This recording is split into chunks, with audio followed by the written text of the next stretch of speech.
തുടങ്ങുകയാണ്. ഇനി അങ്ങോട്ടുള്ള ജേർണിയാണ് ഏറ്റവും മനോഹരമായിട്ട് ഈ ബ്യൂട്ടിഫുൾ മൊമെന്റ് പോലെ തന്നെ ഞാൻ എക്സ്പെക്ട് ചെയ്യുന്നത്. സോ ഒരു ചെറിയ ഓൺലൈൻ ക്ലോത്തിങ് ബ്രാൻഡ് ഞാൻ സ്റ്റാർട്ട് ചെയ്യുകയാണ്. ലക്ഷ്മിപ്രിയ ചേച്ചി, സുഖമാണോ ചേച്ചി? ചേച്ചിയുടെ ലേഡി ബോസ് എവിടെ? ശ്വേത മേനോൻ ജി 2-3 ദിവസമായിട്ട് വലിയ അനക്കമൊന്നും ഇല്ലല്ലോ. ലക്ഷ്മിപ്രിയ ചേച്ചി, ചേച്ചിക്കെതിരെയുള്ള കുറച്ച് സാധനങ്ങൾ ഇങ്ങനെ കിടന്ന് കറങ്ങുന്നുണ്ടല്ലോ ചേച്ചി. ചേച്ചി ഇത് വല്ലതും അറിയുന്നുണ്ടോ? ഞാനായിട്ട് ജനങ്ങളെ കാണിക്കാനൊന്നും പോകുന്നില്ല കേട്ടോ ചേച്ചി. അതിന് സമയമായിട്ടില്ല, സമയമാവട്ടെ. ഞാനായിട്ട് കാണിക്കേണ്ട ഒരു അവസരം വന്നാൽ അപ്പോഴേ ഞാൻ കാണിക്കുന്നുള്ളൂ. കാരണം ഇപ്പൊ ചേച്ചി റെസ്റ്റിലല്ലേ. ചേച്ചി ഇപ്പം കളിക്കളത്തിലില്ലല്ലോ, കളി കണ്ടോണ്ടിരിക്കുവല്ലേ. അപ്പൊ ചേച്ചി ഇരുന്ന് കളി കണ്ടോണ്ടിരിക്കും. ഞാനായിട്ട് ചേച്ചിയെ വലിച്ചിറക്കുന്നില്ല കളിക്കളത്തിലേക്ക്. ഓക്കെ, ഇനി നമുക്ക് വേറൊരാള് ഇല്ലേ ലക്ഷ്മി ചേച്ചി? നമ്മുടെ ഇതിന്റെയൊക്കെ പുറകിൽ ഇങ്ങനെ ഒളിച്ചിരിക്കുന്ന ഒരു താരം സരയൂ മോഹൻ. കളി കണ്ടോണ്ടിരിക്കുക, ഇതുവരെയായിട്ടും കളിക്കളത്തിൽ ഇറങ്ങിയിട്ടില്ല. നമുക്കൊന്ന് ഇറക്കിയാലോ കളിക്കളത്തിലേക്ക്? എങ്ങനെയുണ്ട് പ്രിയപ്പെട്ടവരെ? ഇറക്കാം നമുക്ക് ചേച്ചിയെ. അപ്പം ചേച്ചി ഇറക്കുന്നതിന് മുമ്പ് എല്ലാവർക്കും എൻ്റെ വീഡിയോയിലേക്ക് സ്വാഗതം.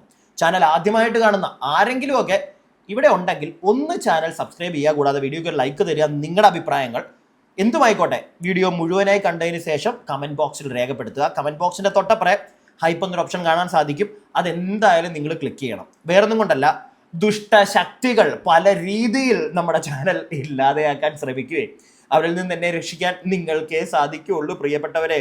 അതുകൊണ്ടൊന്ന് ഹൈപ്പൊക്കെ തരിക. ഇനി കാര്യത്തിലേക്ക് വരാം. സരയൂ മോഹൻ ചേച്ചി എവിടെയാ? കാണാനില്ലല്ലോ. ഇത്രയും പ്രശ്നങ്ങൾ ഉണ്ടായിട്ട് ചേച്ചി എന്താ ഒന്നും സംസാരിക്കാൻ രംഗത്തേക്ക് വരാത്തത്, കളിക്കളത്തിലേക്ക് ഇറങ്ങാത്തത്? നിങ്ങളുടെയൊക്കെ കൂടെയുള്ള ഒരു വ്യക്തിയല്ലായിരുന്നു അൻസിബ? അൻസിബയ്ക്കെതിരെ ഇത്രയും കാര്യങ്ങൾ നടന്നിട്ട്, അല്ലെങ്കിൽ ഇത്രയും അലിഗേഷൻസ് ആ പെൺകുട്ടി പറഞ്ഞപ്പോൾ അറ്റ്ലീസ്റ്റ് അത് തെറ്റാണെന്നോ അല്ലെങ്കിൽ അത് ശരിയാണെന്നോ എന്തെങ്കിലും ഒന്ന് പറയാൻ എന്താ വരാത്തെ? ചേച്ചിയും ഈ എക്സിക്യൂട്ടീവ് കമ്മിറ്റിയിലൊക്കെ ഉള്ള ആളല്ലേ, എന്നിട്ടെന്താ മിണ്ടാത്തെ? മൗനം പിടിച്ചിരിക്കുന്ന എന്താ? തിരക്കാണോ? അതോ ചേച്ചിയുടെ ഭർത്താവിന് 2.5 ലക്ഷം രൂപ അമ്മയിൽ നിന്ന് കൊടുത്തതിൻ്റെ ആ ഒരു കഥയൊക്കെ ഇവിടെ ഇറങ്ങിയത് കൊണ്ടാണോ മിണ്ടാത്തത്? മിണ്ടിക്കഴിഞ്ഞ് ഇനി പണി പാളും എന്ന് വിചാരിച്ചിട്ടാണോ? അല്ല, ഇത് ചോദിക്കുന്നതിന് തെറ്റുണ്ടോ സരയൂ മോഹൻ ചേച്ചി? ചോദ്യം ചോദിക്കാലോ അല്ലേ? നിങ്ങൾ 2.5 ലക്ഷം അടിച്ചതൊന്നും ഞാൻ പറയുന്നില്ലേ, അയ്യോ. പക്ഷെ ചോദ്യങ്ങൾ ചോദിക്കാലോ. അല്ല, ഇങ്ങനെയൊക്കെ കേട്ടു. അവിടെ നിൽക്കട്ടെ. സരയൂ ചേച്ചിയുടെ ഏറ്റവും അടുത്ത സുഹൃത്തുക്കളാണല്ലേ കൈലാഷ് ഏട്ടനും ടിനി ടോമേട്ടായിയൊക്കെ. അല്ല, ചേച്ചിയുടെ എന്തോ ഒരു പുതിയ സ്ഥാപനത്തിന്റെ ഒരു ഇനാഗുറേഷനൊക്കെ ഇവർ രണ്ടുപേരും അല്ലേ വന്നത്? ഓർക്കുന്നുണ്ടോ? നിങ്ങൾക്കറിയത്തില്ലല്ലോ അതൊന്നും. ഈ വീഡിയോ കാണും, എന്നിട്ട് ബാക്കി. ഞാൻ ഇന്ന് നിൽക്കുന്ന നമ്മളുടെ ഈ ഗ്രൂപ്പ് ഓഫ് ഫ്രണ്ട്സിന്റെ ഇടയിലേക്ക് ജോയിൻ ചെയ്യാനുള്ള ഒരു ആഗ്രഹത്തിന്റെ പുറത്ത് ഒരു ചെറിയ ശ്രമം ഞാൻ തുടങ്ങുകയാണ്. ഇനി അങ്ങോട്ടുള്ള ജേർണിയാണ് ഏറ്റവും മനോഹരമായിട്ട് ഈ ബ്യൂട്ടിഫുൾ മൊമെന്റ് പോലെ തന്നെ ഞാൻ എക്സ്പെക്ട് ചെയ്യുന്നത്. സോ ഒരു ചെറിയ ഓൺലൈൻ ക്ലോത്തിങ് ബ്രാൻഡ് ഞാൻ സ്റ്റാർട്ട് ചെയ്യുകയാണ്. മതി, കൂടുതൽ വേണ്ടല്ലോ അല്ലേ? ഓൺലൈൻ ക്ലോത്തിങ് ബ്രാൻഡ്, അതിൻ്റെ ഉദ്ഘാടനം പരിപാടിക്ക് ഒക്കെ ആയിട്ട് വന്നിരിക്കുന്നത്, ഉദ്ഘാടനമാണോ വോട്ടവ്, അതിൻ്റെ ഒരു ചെറിയൊരു പരിപാടി നടത്തിയപ്പോൾ അവിടെ എത്തിയിരിക്കുന്നത് ടിനി ടോമേട്ടായും കൈലാഷേട്ടനും ഒക്കെയാണേ. ചേച്ചിയുടെ ഇഷ്ടമാണ് ആരെ കൊണ്ടുവരണമെന്നുള്ളത്.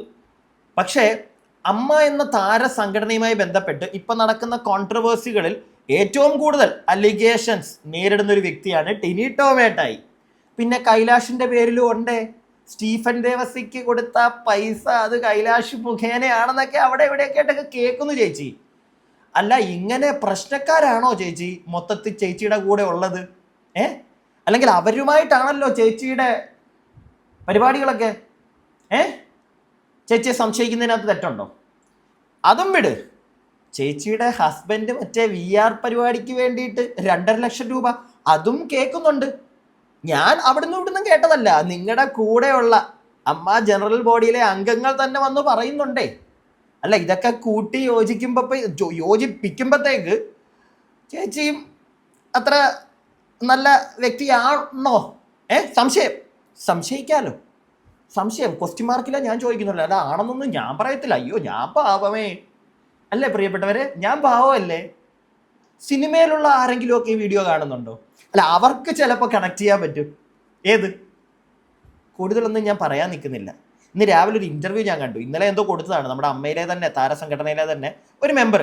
അവർ കുറച്ച് കാര്യങ്ങൾ പറയുന്നുണ്ട്. സരയുവിനൊക്കെ ആയിട്ട് നല്ല കൊട്ടി പോകുന്നുണ്ട്. പ്രത്യേകിച്ച് ഈ 2.5 ലക്ഷം രൂപ. ഞാൻ ഇതൊക്കെ നേരത്തെ പറഞ്ഞതാ. എൻ്റെ വീഡിയോ സ്ഥിരം കാണുന്നവർക്കറിയാം. ഞാൻ നേരത്തെ ഈ 2.5 ലക്ഷം രൂപയുടെ കാര്യമൊക്കെ ചോദിച്ചിട്ടുണ്ടായിരുന്നു. ഇങ്ങനെ ഒരു 2.5 ലക്ഷം രൂപ സരയുവിൻ്റെ ഭർത്താവിന് കൊടുത്തിട്ടുണ്ടായിരുന്നോ ഇങ്ങനെ ഒരു പരിപാടിക്കായിട്ട്? അല്ല, അതിൻ്റെ ആവശ്യം സരയുവിൻ്റെ ഭർത്താവ് സനലേട്ടാ ഒന്നും പറയാനില്ല, നിങ്ങളോട് ഒന്നും പറയാനില്ല. കാരണം നിങ്ങളെപ്പറ്റി, നിങ്ങളൊരു സംവിധായകനാണ്, നല്ലൊരു മനുഷ്യനാണെന്നാണ് എൻ്റെ ഒരു വിശ്വാസം. എനിക്കറിയില്ല കേട്ടോ, വോട്ടവർ. ഇപ്പം നമ്മുടെ സുരേഷ് ഗോപി ചേട്ടനെ പറ്റി വരാഹോ അങ്ങനെ എന്താണ്ട് ഒരു സിനിമയൊക്കെ എടുത്ത് സെറ്റ് ചെയ്ത് വെച്ചേക്കുമല്ലേ, ഇറങ്ങിയിട്ടില്ലല്ലേ? സുരേഷ് ഗോപി ചേട്ടൻ അങ്ങോട്ട് ചെല്ലുമോ കളിയൊക്കെ? അല്ല, അങ്ങനെയും ഞാൻ കുറെ കഥകൾ കേട്ടു. കഥകൾ കേൾക്കുന്നതാണ്, ഞാൻ കേൾക്കുന്ന കഥകൾ മക്കളെ കഥകളാണേ എന്നും പറഞ്ഞ് എൻ്റെ പ്രിയപ്പെട്ടവരോട് പറയുന്നു. അതിന് തെറ്റുണ്ടോ? അല്ലാതെ ആരെയും ഞാൻ അടിച്ചേൽപ്പിക്കുന്നല്ല, അല്ലെങ്കിൽ ഇങ്ങനെയാണ് എന്ന് ഞാൻ പറയില്ല കേട്ടോ ലക്ഷ്മിപ്രിയ ചേച്ചി, ഞാൻ പറയത്തില്ല. ഞാനൊരു സാധാ പൗരൻ. ചേച്ചിയുടെ ഭർത്താവ്, ലക്ഷ്മിപ്രിയ ചേച്ചിയുടെ ഭർത്താവ് ചേട്ടാ ഈ ഇടയ്ക്കിടയ്ക്ക് വന്ന് കമന്റ് ബോക്സിൽ കുറുങ്ങാറുണ്ട്. നിനക്ക് പഠിപ്പിച്ചു തരാൻ ഞാൻ, എന്താണ് നീ അറിഞ്ഞിട്ട് വാ. അറിഞ്ഞിട്ടൊക്കെ തന്നെ ചേട്ടാ വന്നിവിടെ ഇരിക്കുന്നത്, മനസ്സിലായോ? അതുകൊണ്ടാണ് എങ്ങനെ വീഡിയോ ചെയ്യണമെന്ന് നല്ല വ്യക്തമായിട്ട് അറിയാം. അങ്ങനെ മാത്രമേ ഞാൻ ചെയ്യാറുള്ളൂ. ഞാനിവിടെ ആരെയും മറ്റേ വലിച്ചു കീറി ഒട്ടിച്ച് നോ. ഞാൻ എൻ്റെ ഇന്ത്യയിൽ ഓക്കെ നിന്നുകൊണ്ട് ഇവിടുത്തെ കാര്യങ്ങൾ, എൻ്റെ കൊച്ചു കേരളത്തിൽ നടക്കുന്ന ചെറിയ ചെറിയ കാര്യങ്ങൾ കാണുമ്പോൾ അതിൽ എനിക്ക് സംശയങ്ങൾ തോന്നുന്നു, ഞാൻ സംശയങ്ങൾ ചോദിക്കുന്നു. അതിനെന്താണ് തെറ്റിരിക്കുന്നത്? പിടിച്ചകത്തിടുവോ? സംശയങ്ങൾ ചോദിച്ചാ? സംശയങ്ങളല്ല, വേണമെങ്കിൽ ഉള്ള കാര്യം ഉള്ളതുപോലെ പറഞ്ഞ് ഒപ്പിട്ട് കൊടുക്കാൻ അറിയാം. പിന്നെ ചെയ്യാത്തത് എന്തിനാ ഞാനായിട്ട്? ഞാനിവിടെ ഇങ്ങനെ സംശയങ്ങൾ ഇട്ട് വെച്ചാൽ മതി, ബാക്കി ആളുകൾ വന്ന് പൂർത്തീകരിക്കുന്നുണ്ട് അമ്മയിൽ നിന്ന് തന്നെ. ഓക്കെ, അത് പിടിച്ച് കുറെ ആളുകൾ പോകുന്നുമുണ്ട്. എനിക്കത് മതി. എനിക്കല്ലാതെ പേഴ്സണലി ആരെ അങ്ങോട്ട് വലിച്ച് കീറി വെട്ടി why should I do that? I won't do that. Okay, ഇനി നമുക്ക് വീഡിയോയിലേക്ക് പോവാം. അമ്മ എന്ന താരസംഘടനയിലെ തന്നെ ഒരു മെമ്പർ, അവർക്ക് പറയാനുള്ള കുറച്ച് കാര്യങ്ങൾ നമുക്ക് അത് കേൾക്കാം, എന്നിട്ട് ബാക്കി സംസാരിക്കാം. ലാലേട്ടൻ ഒരു കാര്യം പറഞ്ഞിരുന്നു അന്ന്. എന്താണ് സംഘടന അല്ലെങ്കിൽ അന്ന് ജനറൽ ബോഡി എടുക്കുന്ന തീരുമാനം, അവരുടെ കൂടെയാണ് ഞാനെന്ന് അദ്ദേഹം പറഞ്ഞു മൈക്കിൻ്റെ മുന്നിൽ. ഇതിനിങ്ങനെ നമ്മളെല്ലാം ഒന്ന് ചേർന്ന് പോകണം. വളരെ വേദനകരമാണ്. അദ്ദേഹത്തിൻ്റെ ആ വാക്കുകൾ കേട്ട് കഴിഞ്ഞാൽ വളരെ വേദനയാവും.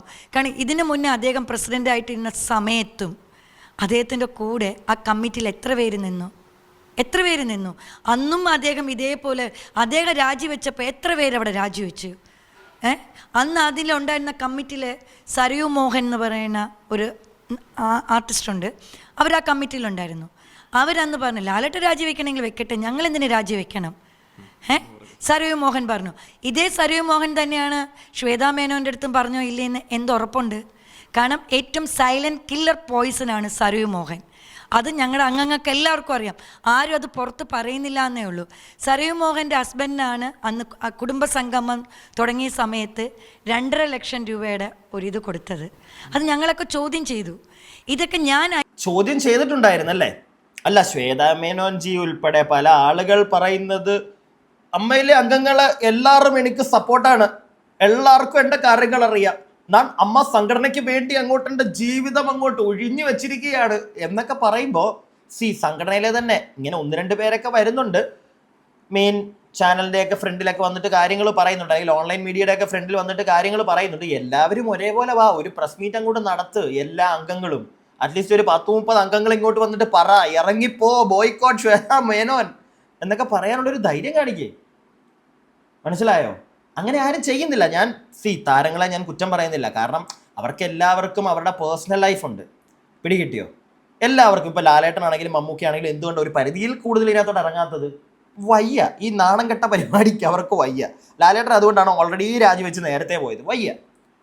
പുള്ളിയുടെ സിനിമകൾ ചെയ്യണം സമാധാനമായിട്ട്. ലാലേട്ടനെ നമുക്കറിയാം, സമാധാനമായിട്ട് പുള്ളിക്ക് ജീവിച്ചു പോകണം. അതിൻ്റെ ഇടയ്ക്ക് ഈ ചെളിവാരിയ റിയൽ കേസിൽ പുള്ളിക്ക് വയ്യാന്ന് വിചാരിച്ചിട്ട് പുള്ളി മാറി നിന്നപ്പോൾ സംഭവിക്കുന്നതെന്ന് വെച്ച് കഴിഞ്ഞാൽ ഈ പടവുമില്ല, ഒരു തേങ്ങയില്ലാത്ത ടിനി ടോമിനെ പോലുള്ള മിമിക്രി കാണിക്കുകയാണെന്നും പറഞ്ഞ് ഓരോ കോമാളിത്തരം കാണിച്ച് നടക്കുന്ന ചില ടീമുകൾ ഇതിൻ്റെ ഓരോ സൈഡിലോട്ട് കയറി നിൽക്കും. എന്നിട്ട് ബാക്കിയുള്ളവരെ ദ്രോഹിക്കും. ഇപ്പം അൻസ്ബയെ ദ്രോഹിച്ച പോലെ. അതാണ് സംഭവിക്കുന്നത്. പിടികിട്ടിയോ?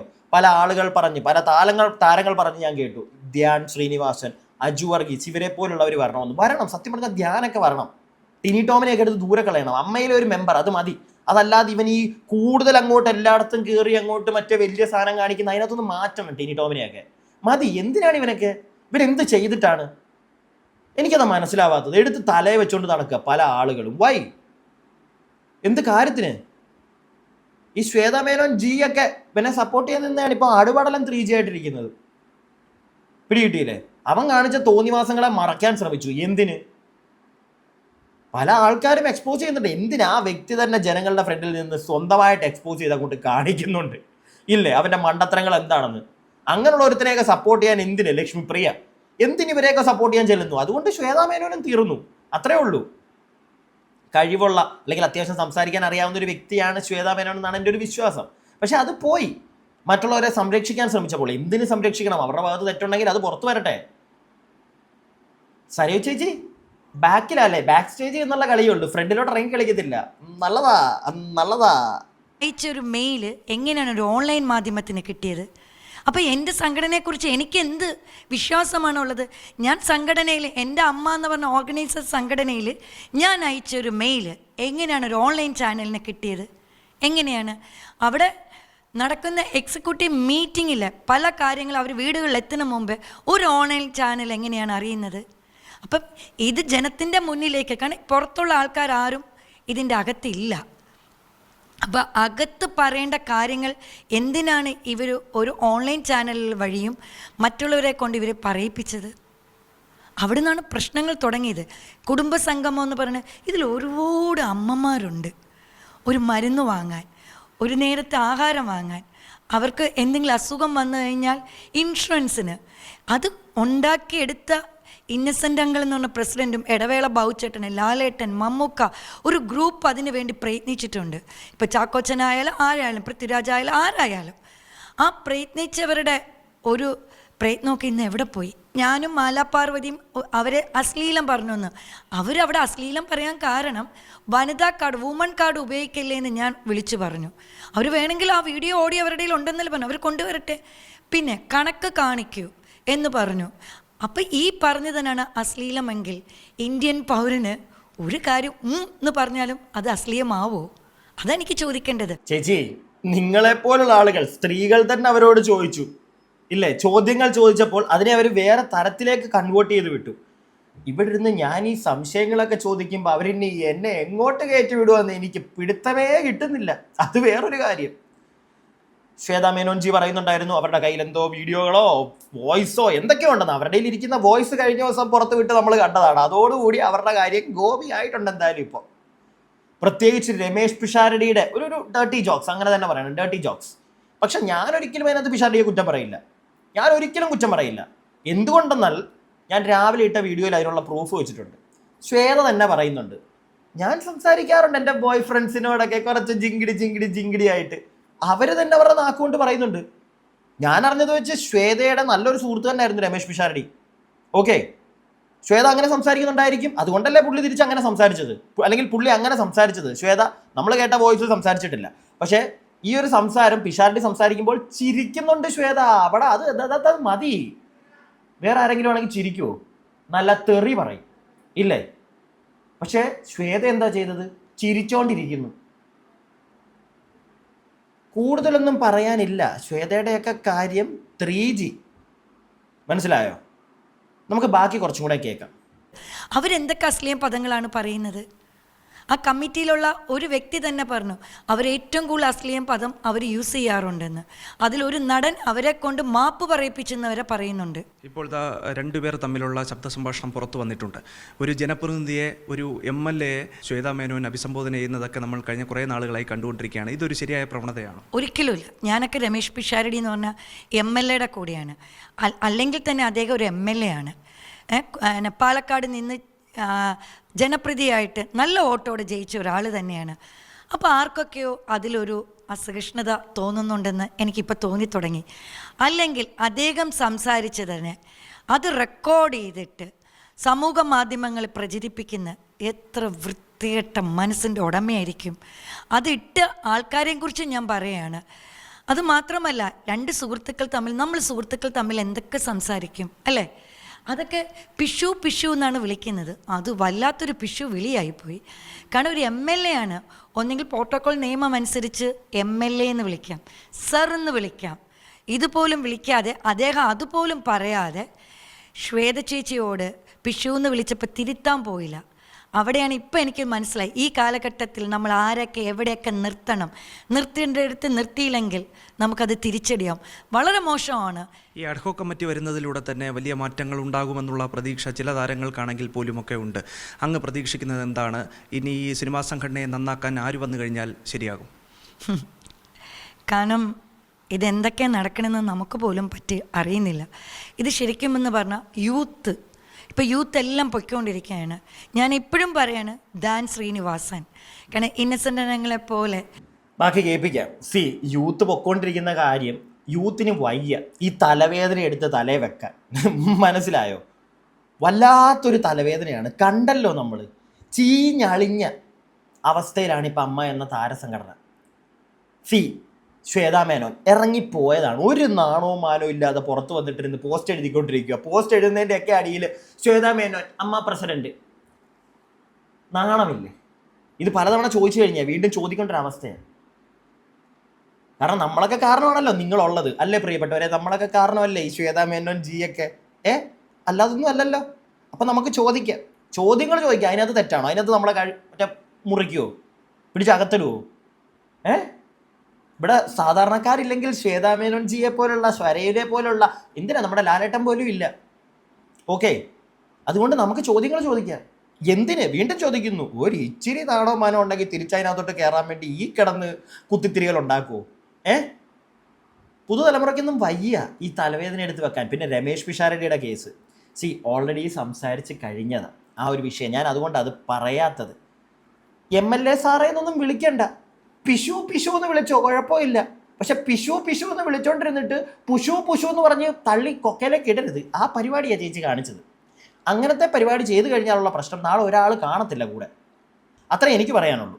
ബാക്കി കുറച്ചും കൂടെ നമുക്കൊന്ന് കേൾക്കാം. നല്ല ബുദ്ധിയായിട്ട് സംസാരിക്കാൻ അറിയുന്നതാണ് ദാൻ വരണം. ദാൻ മാത്രമല്ല, ഇപ്പം എനിക്ക് തോന്നുന്നു ഇതിൻ്റെ എക്സ്പീരിയൻസ് ഇടവേള ബാബുച്ചേട്ടൻ ഒറ്റയ്ക്കാണ് കൊണ്ടുപോയിരുന്നത്. പക്ഷെ അതിൻ്റെ പിറകിൽ ഇന്നസെൻ്റ് എന്ന് പറഞ്ഞ ഒരാളുടെ നല്ലൊരു ബുദ്ധി ഉണ്ടായിരുന്നു. ഇടവേള ബാബുച്ചേട്ടൻ്റെ നല്ല പ്രയത്നവും ഉണ്ടായിരുന്നു.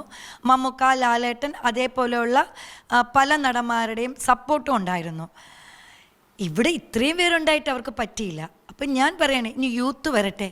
ഇവർ വേണ്ട, പക്ഷെ അവർ ഇനിയും മത്സരിക്കും എന്നാണ് പറയുന്നത്. മത്സരിച്ചാൽ ജയിക്കും എന്നാണ് അവർ പറയുന്നത്. എന്തിനാണ്? കാരണം ഒരു സ്ഥലത്ത് ഇരിക്കാൻ ഭൂരിഭാഗം പേർക്കും ഇഷ്ടമല്ല എന്ന് പറയുന്ന സ്ഥലത്ത് ഇവരെന്തിനാണ് പിന്നെ വന്നിരിക്കുന്നത്? ജഗദീഷ് ഏട്ടൻ അമ്മയുടെ പ്രസിഡന്റ് ആകണമെന്നുള്ള ആഗ്രഹമുണ്ടോ? ജഗദീഷ് ഏട്ടൻ, എനിക്കിപ്പോൾ ഒരു ഡൗട്ടുണ്ട്. അന്ന് ജഗദീഷ് ഏട്ടനോട് ഞാൻ സംസാരിച്ചിട്ടുണ്ട്. കഴിഞ്ഞ വർഷം ഇലക്ഷന് ജഗദീഷ് ഏട്ടൻ പ്രസിഡന്റ് സ്ഥാനത്ത് മത്സരിക്കാനുണ്ടായിരുന്നു. പെട്ടെന്നാണ് ജഗദീഷ് ഏട്ടൻ പ്രസിഡന്റ് നോമിനേഷന് പിൻവലിക്കുന്നു. എനിക്കിന്നൊരു ഡൗട്ടുണ്ട്, അതിൽ ശ്വേതാ മേനോൻ എന്ന് പറയുന്ന വ്യക്തിയുടെ കളിയുണ്ടോ എന്ന്. അതേപോലെ തന്നെ ഇലക്ഷൻ്റെ തൊട്ട് ഒരു 3-4 ആഴ്ചയ്ക്ക് മുമ്പ് എല്ലാ ഓൺലൈൻ നമ്മുടെ മാധ്യമങ്ങളിൽ ഒരു മാർട്ടിൻ എന്ന് പറഞ്ഞ ഒരാൾ വന്നു. നമുക്കെല്ലാവർക്കും അറിയാം. ഒരു വീഡിയോയുടെ കാര്യം പറഞ്ഞു.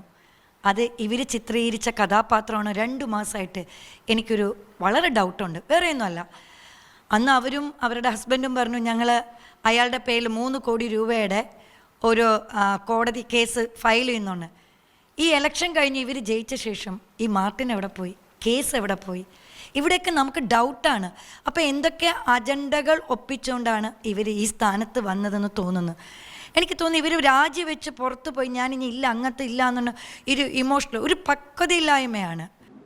പക്വതയില്ലായ്മ അല്ല ചേച്ചി അതിന് തൊട്ട് മുമ്പ് പറഞ്ഞില്ലേ അജണ്ട.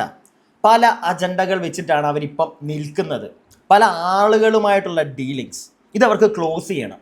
അതിനെങ്ങനെയെങ്കിലും ആരുടെയെങ്കിലും കയ്യും കാലും പിടിച്ച് നക്കി തുടച്ചാണെങ്കിലും ശരി തിരിച്ച് അതിനകത്തോട്ട് കയറണം. അതിനാണ് ഞാനിനി ഇല്ല എന്നൊക്കെ പറഞ്ഞ് ചാടി ഇറങ്ങിപ്പോയ ചേച്ചി പുറത്തിരുന്ന് പോസ്റ്റുകളിട്ട് ആ പോസ്റ്റിൻ്റെയൊക്കെ അടിയിൽ അമ്മ പ്രസിഡന്റ് എന്ന് എഴുതി വെക്കുന്നത്. ഓക്കെ, അവരുടെ അജണ്ടകൾ ഇപ്പോൾ ചേച്ചി പറയുന്നുണ്ട്. നമ്മുടെ ജഗദീഷ് ചേട്ടൻ്റെ കേസ് ആയിരിക്കാം അതുകൊണ്ടായിരിക്കാം പുള്ളി മാറിയത്. മാർട്ടിൻ്റെ കേസ് ഞാൻ ഒന്നും പറയുന്നില്ല, മാർട്ടിൻ്റെ കേസൊന്നും ഞാൻ മിണ്ടുന്നേ ഇല്ല. ശ്വേത ചേച്ചി, ഞാനല്ല ഇതൊന്നും പറയുന്നത്, നിങ്ങളുടെ കൂടെ താരസംഘടനയിലുള്ള മെമ്പേഴ്സ് തന്നെയാണ് ഇതൊക്കെ പറയുന്നത്. അല്ലെങ്കിൽ നാളെ ഞാൻ പറഞ്ഞൊന്നും പറഞ്ഞിറങ്ങും. ഞാൻ പറയാൻ തുടങ്ങിയ ഇവിടെ നിൽക്കത്തില്ല, അങ്ങ് പോകും. ഏത് കുറച്ചൊക്കെ ഞാൻ അവിടെ ഇവിടെ സംശയങ്ങളായിട്ട് ഇട്ട് വെച്ചായിരുന്നു, അതൊക്കെ ഇപ്പം അങ്ങ് ചെന്ന് നിൽക്കുക. പിന്നെ നമ്മുടെ പെഞ്ചത്തോട്ട് ഡയറക്റ്റ്ലി വരത്തില്ല. പേടിയുണ്ടോ? എന്തെങ്കിലുമൊക്കെ എൻ്റെ കയ്യിൽ ഇരിപ്പുണ്ടെന്ന് പേടിയുണ്ടോ? അതുകൊണ്ടാണോ? സി വാട്ട് എവർ ഹാപ്പൻഡ്, അമ്മ എന്ന താരസംഘടന മലയാളികളെല്ലാം ഏറെ സ്നേഹിക്കുന്ന ഒരു താരസംഘടന. ഓക്കെ, സോ അങ്ങനെ ഒരു താരസംഘടന നശിച്ചു പോരുന്നൊരാഗ്രഹമുണ്ട്. ആ താരസംഘടനയിലുള്ള ഒരു സ്ത്രീക്ക് ഒരു പ്രശ്നമുണ്ടായപ്പോൾ അവർ അത് ഡയറക്റ്റ്ലി അവിടുത്തെ പ്രസിഡന്റിനോടും എല്ലാവരോടും പറയാൻ ചെന്നു. ഒരു തേങ്ങയും നടന്നില്ല. അവർ മാധ്യമങ്ങളുടെ ഫ്രണ്ടിലേക്ക് വന്നു. ഒരു തെറ്റും ഞാൻ അതിനകത്ത് കാണുന്നില്ല. അവരുടെ കൂടെ ഇപ്പം നാട്ടുകാരുണ്ട്, സാധാരണക്കാരുണ്ട്, കോടതിയുണ്ട്. ഇനിയും ഈ വൃത്തികെട്ട കളിയും കൊണ്ട് ശ്വേതാ മേനോൻ ജി, ടിനി ടോം ജി, എല്ലാ ജികളും കൂടെ ഒന്ന് 3G ആക്കാതെ മാറി നിന്നാൽ നിങ്ങൾക്ക് തന്നെ 3G ആവാതെ മുന്നോട്ട് പോകാം. ഓക്കെ, ഇല്ലെങ്കിൽ ഇനിയും കിടന്ന് പുഴുത്തു മാറും. ഞാൻ എൻ്റെ കാര്യം പറഞ്ഞതേ ഉള്ളൂ, അല്ലെങ്കിൽ എൻ്റെ അഭിപ്രായം പറഞ്ഞതേ ഉള്ളൂ. നിങ്ങളുടെ അഭിപ്രായങ്ങൾ പ്രേക്ഷകരെ താഴെ കമൻറ്റ് ബോക്സിൽ. അടുത്ത വീഡിയോ ആയിട്ട് നമുക്ക് എത്രയും പെട്ടെന്ന് കാണാം. അടുത്ത വീഡിയോ ആയിട്ട് കാണുന്നവരേക്കും stay tuned and stay weird.